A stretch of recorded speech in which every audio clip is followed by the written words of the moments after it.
और इस वक्त जो मुखालिफ जमात वाले खान साहब उसको बड़ा जो है टूल दे रहे हैं, तो उसका जो मुस्बत पहलू है उसकी तरफ गौर करना चाहिए। किसी दर्जे में इमरान खान तहरीक इंसाफ इसकी ना तो जिम्मेदार है और न ही हम किसी दर्जे में इसे दुरुस्त समझते हैं। खान साहब ने ये मेरी जिम्मेदारी लगाई थी, आज स्पेशली आए इसीलिए था कि मैं इस बात को क्लैरिफाई कर। जी अस्सलाम वालेकुम नाज़रीन, मैं हूं आपका मेज़बान इर्तिज़ा भट्ट और आप देख रहे हैं आरपी फाउंडेशन। आजकल सोशल मीडिया पे एक वीडियो जो है वो वायरल, जिसमें एक बच्चा खान साहब से मुताबिक सवाल करता है और इस वक्त जो मुखालिफ जमात वाले खान साहब के उसको बड़ा जो है टूल दे रहे हैं कि शायद खान साहब भी ऐसे लोगों पे जलसा खाना बुलाते हैं जो सवाल पूछते हैं। तो एजाज साहब के बारे में से बात करूंगा। एजाज साहब, उस सवाल की कितनी की अहमियत है, क्या वो खान साहब के कहने बच्चा यहाँ पे आया था या क्या वजह बनी इसके? अस्सलाम वालेकुम सर।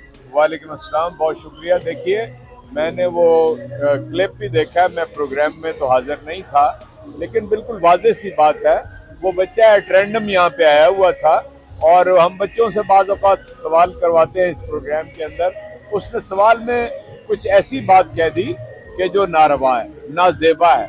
और मैं ये समझता हूँ कि वो पहले दर्जे में हमारा नुमाइंदा नहीं था, दूसरे दर्जे में वो एक मुकल्लिफ नहीं था, अभी उम्र में बहुत ही छोटा था, उसके ऊपर नमाज रोज़ा फ़र्ज नहीं था। तीसरी बात ये कि हमारे ऊपर यानी ये बात बिल्कुल वाज़ेह है, बल्कि हमारे ईमान का हिस्सा है कि वजह तख्लीक़ कायनात हुज़ूर नबी करीम सल्लल्लाहु अलैहि वसल्लम और उनके वालिदैन वो मुक़द्दस हस्तियाँ हैं और हमारी उनसे कोई निस्बत हो ही नहीं सकती। वो हों या सहाबा किराम अलैहिम अजमईन हों, वो हों या अहले बैत हों, हमारी तो उनसे कोई निस्बत। उनके गुलामों के हम गुलाम हैं, उनके गुलामों के पाँव की खाक के बराबर भी हम नहीं हैं। इसलिए मैंने ये वजाहत कर दिया।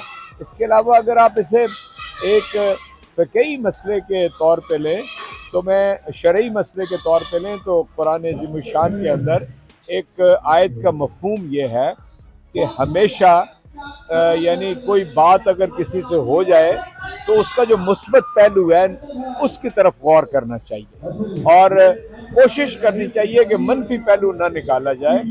दूसरा, मैंने हज़रत इमाम हनीफा इमाम आज़म का आपके सामने एक कॉल भी अर्ज किया है। उनका फरमाना भी है कि अगर किसी से कोई ऐसे मनफी या ऐसा कलिमा निकल जाए तो हमें 99% ये कोशिश करनी चाहिए कि हम उसका मनफी मतलब न लें, बल्कि कोशिश करें कि उसमें से कोई मुस्बत मतलब निकालें।